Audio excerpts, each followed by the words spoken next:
For the next session, Skills over Titles, the future of work is here. Are you ready? To do this, I would like to call Ms. Loveleen Sahrawat, Chief Marketing Officer, WiZR. With 28 years of experience across advertising, corporate marketing, digital business, and transformative digital platform, Loveleen has built brands across multiple sectors. She specializes in developing transformative digital platforms, particularly in financial services and edtech, helping organizations optimize performance and embrace innovation. Passionate about upskilling and creating future ready teams, Loveland continues to unlock new opportunities and guide businesses towards long term success in evolving market. Can we have a huge round of applause for Ms. Loveland Shirawat? Thank you. Thank you, everyone. Wonderful to be here. So first, I want to thank the panel that was here just before me. Fabulous. I mean, I just don't mean that as a pun. It was a fab, insightful presentation. I learned a lot. So thank you so much, everyone. I'm going to take not more than 20 minutes, I hope. And welcome to this session. So this is actually my first addressal of any CHRO meet. And I'm very, very excited. I've, of course, been on the other side of the industry for the last 28 years. So I have had amazing, very, very, very, very rich CHRO, HR manager partners.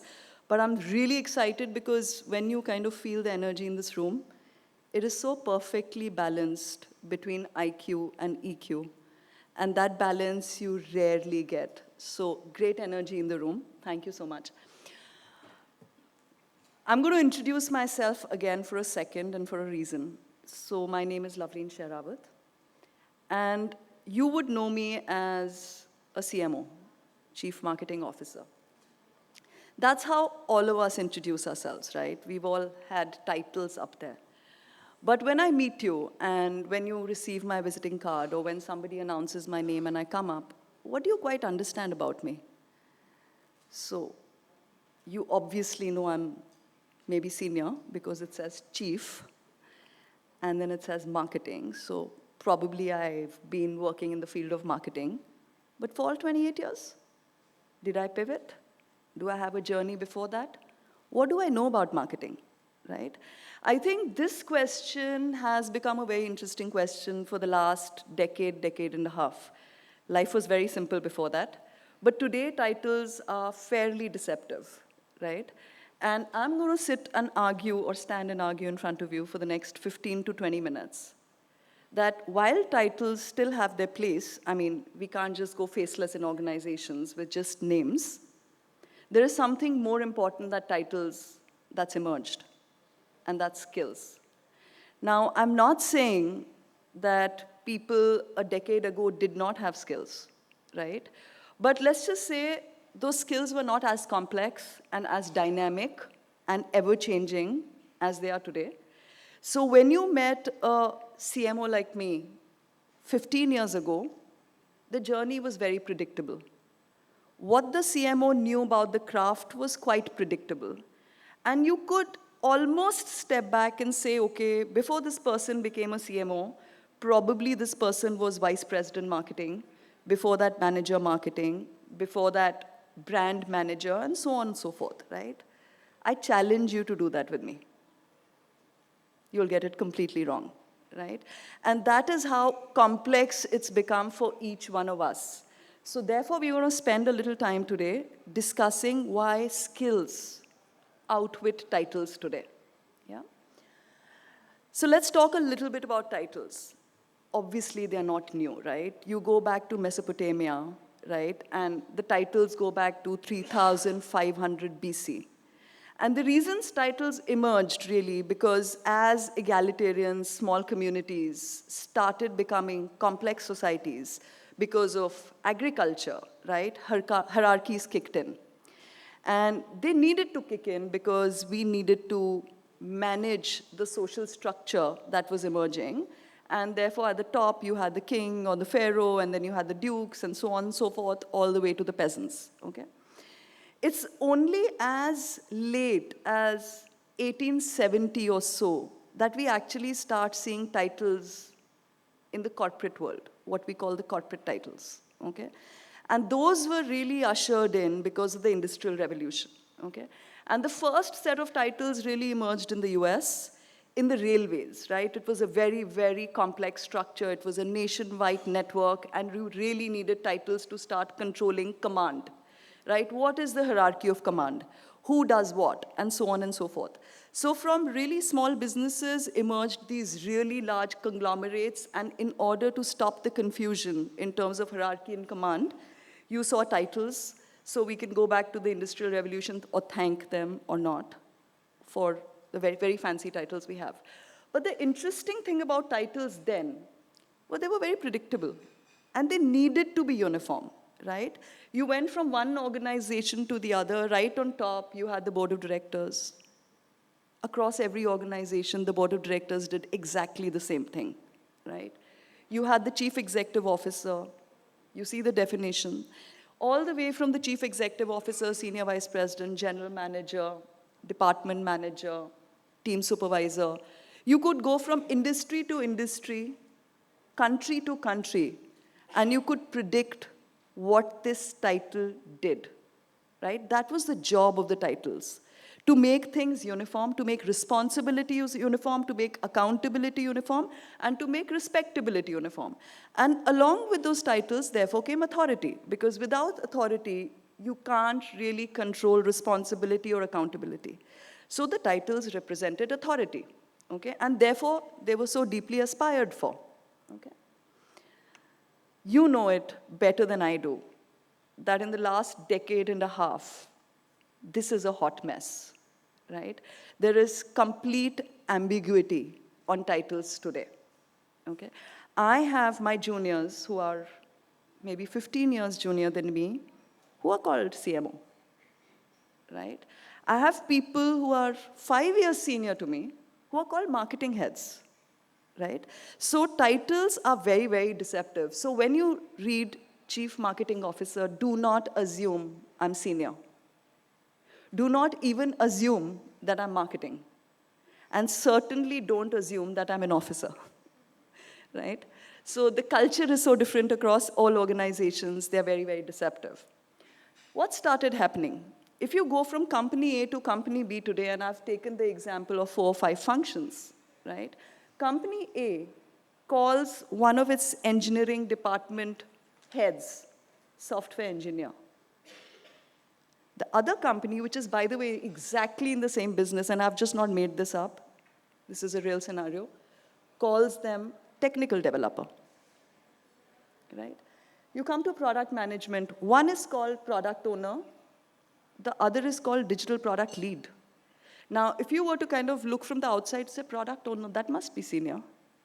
Digital product lead, not so senior. Trust me, exactly the same people, okay? You look at marketing, one person is a marketing strategist, the other person is a brand growth specialist. Are they doing the same things? Are they doing different things? So there's complete ambiguity in titles that you and we are creating today, okay? This is, of course, by design. This is not a mistake, right? This is not 250 years of titles that have just gone wrong.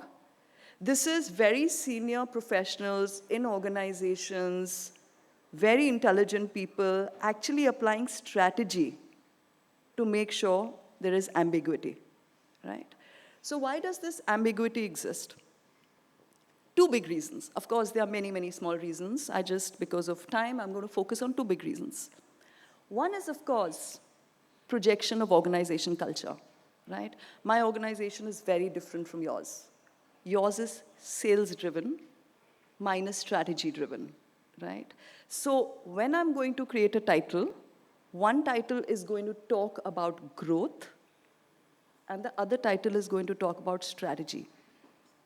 It doesn't matter both are salespeople. It doesn't matter both of them are 12 years of experience. It probably doesn't even matter that they're contributing similar revenue to the organization, right? So culture really starts playing a very big role in your life as you start curating titles for functions and within a conglomerate for various companies. The second reason, of course, and I found that panel before me so interesting, right? The second reason, of course, is how are you going to flirt with talent and get them to your organization when the talent can just as easily join competition, right?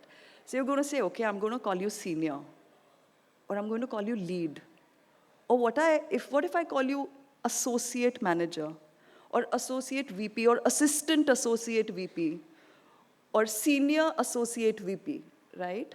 I mean, in financial services, wonderful lady here, Mini, she was financial services. Everyone's a VP, right? Because you need to kind of meet a client, and the client needs to feel they're talking to somebody senior, right? Everyone's a VP. Okay. So there are two strategic reasons. One is reflecting culture, and the other is really trying to lure talent in with good titles and to convince clients they're actually meeting quality people. It doesn't matter that a visiting card actually costs 50 paisa, right? And by just investing in that 50 paisa visiting card, you're actually saving 4 lakh rupees of salary by just calling the person lead, right? So this has strategically been happening across industries for such a long time that it's led to a series of problems. Okay? We're all familiar with these problems. I'm going to quickly recount them. The first one, and thanks again to that panel, total confusion in talent acquisition, right? So when you meet a person and the person says, I'm lead analyst, you're like, dude, but I want a senior analyst. He's like, no, no, that's me. No, but you're a lead analyst. Okay? And then you go into a series of questions trying to understand who this person is, and then you scratch your head, okay, what's your CTC? Okay, or if that also doesn't work, okay, how many years of work experience? Okay, let me get a combination of both, and then maybe give you an offer letter. Okay? Huge problem. The second problem, challenges in benchmark and compensation. I know organizations, and I know fairly senior people in senior organizations who realize after 2 years that they miscompensated a person.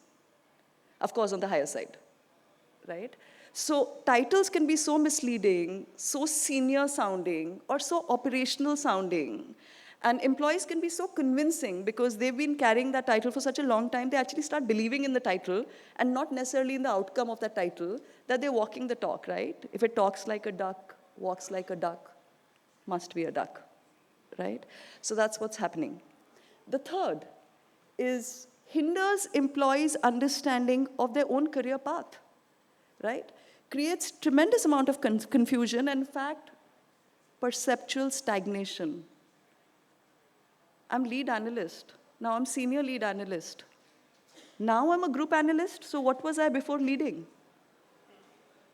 Right? I'm an associate VP, now I'm a senior associate VP. Now I'm a VP, but I was already senior before. Oh, that was senior associate. Okay? So in order to solve the problem, we are actually creating tremendous amount of demotivation. Okay? But really, I think the biggest problem and the biggest disruptor, it's not we're all foolish that we're doing all that. The biggest disruptor is the skill factor. Okay? Now, before I break the skill factor down into points, I want you guys to think about when you try and hire a person and the last 3 hirings have gone wrong because everyone who was hired for that role just didn't have the skill. And you go back to the manager and you say, dude, you're giving me 20 lakh rupees, but you're unhappy with these people. The good people are coming at 35 lakh rupees. How many have had this conversation? Right? So this is the single biggest disruptor that is causing problems in our life. Because skills are evolving so fast, technology is changing so fast, industries are, the expectations are changing so fast that we're just not able to keep up with the skill factor. Titles are certainly not able to keep up with our skill factor, but just the job definitions, right? I think the biggest bat ball that happens in an organization today is between a HR manager and a business manager on who will write the JD, right? It's a PhD no one's done yet. because it's constantly, the curriculum's constantly changing, okay? So the biggest disruptor within this is the deepening skill gap across levels, okay? We are now beginning to articulate this, but we still don't have data point behind this. Hopefully, WiZR will be able to start giving data points to organizations, right? But we know this, okay? So rapid tech progress and changing industry demands. Your business managers, they don't know what they're asking, but they certainly know when they meet a bad candidate that that's not the one they want. But what do you want? Someone better. Right? But what are the skills? You should tell me. But you're the function head. He's not going to tell you that he doesn't know, right? Because they have changed so fast. I think now every quarter we notice a new emerging hot skill, right? That used to be once every 10 years. Then it was once every 5 years. Every quarter we are noticing a new emerging hot skill, right? And business outcomes are feeling the impact of lack of such talent in the organization. Second, I think, again, the panel spent a lot of time talking about Gen Z. It's true. Skilled youth is totally and completely challenging the hierarchy. And why shouldn't they? Why shouldn't they? Right? If my manager is more proficient in skills than I am, then how can I tell if my one down is more proficient, then how can I tell my one down what to do, right? The truth is, Gen Z is naturally proficient in some of the emergent skills because they are native to those skills, right? That does not mean that alphas will not replace them very, very soon, right? So this problem will continue. But the truth, therefore, is that hierarchies are being broken down. Today, as HR leaders, I'm sure employees are constantly coming to you and saying, my manager doesn't know anything, right? So that's a really, and it's a real problem, and it's not a problem to kind of be ashamed of. It's happening not because the managers are nalayak, they don't know anything, but just the skill sets are evolving so fast. And what are we doing about it as leaders within organizations, right? The third is bid for talent, right? There are 11 people and 400 people want to hire them. So you're going to eventually go to the manager and say, dude, 20 lakhs is not cutting it. So he's going to say, okay, how much? You're going to say 30. He's going to say, okay, quiet, hush, hush, fine. But the manager's salary is 32, hush, hush, okay? In 5 years' time, salary structures are completely opaque. I know for sure, in large conglomerates, they do not mirror the job bands, right? A person at job band 5, which is senior to a job band 6, is often making lesser than a person in job band 6 in a lot of emerging skills. That's the truth. We don't want to discuss it. It's happening because we are having to buy talent. Where else are we going to get this talent as skills change, right? Fourth, the hierarchy is being completely demolished because of skill-driven cross-functional teams, right? The CEO has a big project. It has to be greenlit in 6 months. The manager can't do nothing about it, doesn't understand the language. Let me create a cross-function team of Gen Z and millennials who are going to lead this and directly report to me, the CEO. Let's start leaving the functional heads out of the room, right? We are calling this a special project, right? 6 months later, there are 4 special projects. 2 years later, the function heads don't even know what's happening, right? These special project, cross-function, skill-driven teams are now kind of running the organization. It's a fact. So, don't call me Chief Marketing Officer, okay? I should not be known by my title. I should be known by what I do. And this is what I do. And that's my visiting card, okay? I'm Loveleen Sahrawat. I'm advanced in business management, brand marketing, project management, and omni-channel strategy. I'm intermediate in entrepreneurship, right? And forecasting and planning. And I'm still learning data analytics. So when you hire me, now you know where I fit in your organization. Okay? Forget the title. Of course, it's important. I mean, what am I going to tell my kids, right? But this is really the change we all must start focusing on. And so when we look at a profile or when we look at a resume, do you know what their skill scores are? Do you know what their skill fitment scores are? So we are creating a universal language and a universal system to now start grading skill scores. Okay? These are two case studies. I'm going to, because we've just run out of time, I'm just going to talk about how two companies have embraced this. One is IBM, and the other is Unilever. Great engagement, fantastic impact on bottom line. Now you have quick hiring, and most importantly, when they hire people, those people fit the roles. It's not like 6 months later they discovered they hired for the wrong role, right? So key takeaways: identify emerging hot skills in your organization across functions. Those have been completely disrupted, believe me, okay? Identify those. Enable assessment-based skill fitment. You must know every employee's skill score, okay? Outcomes are important, but you must know every employee's skill score. Based on assessed skill gaps, please embrace continuous learning in your organization. Let your managers discover what their skill gaps are. There's nothing to be ashamed of because they will learn and grow, and tomorrow they'll actually be able to tell the junior what to do, right? Embrace this from bottom to top. Embrace assessment-based upskilling. This is going to be routine going forward, no longer classrooms or going to Coimbatore for a 2-day workshop. You can continue doing that. But this has to now become ritualized in organizations. You can't just stop studying after post-graduation now, okay? And last, please adopt skill fitment for hiring, right? Nobody knows what that guy is saying. It's gibberish, but assessments know what that guy is saying. It's not gibberish.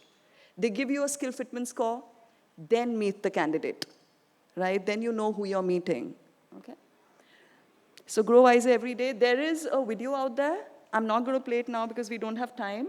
But if you want, you can go to the stall outside, and there is a demo video of the WiZR product. It tells you how it's done. And large organizations across the country are now embracing it. And we hope to reach your organization soon. Thank you.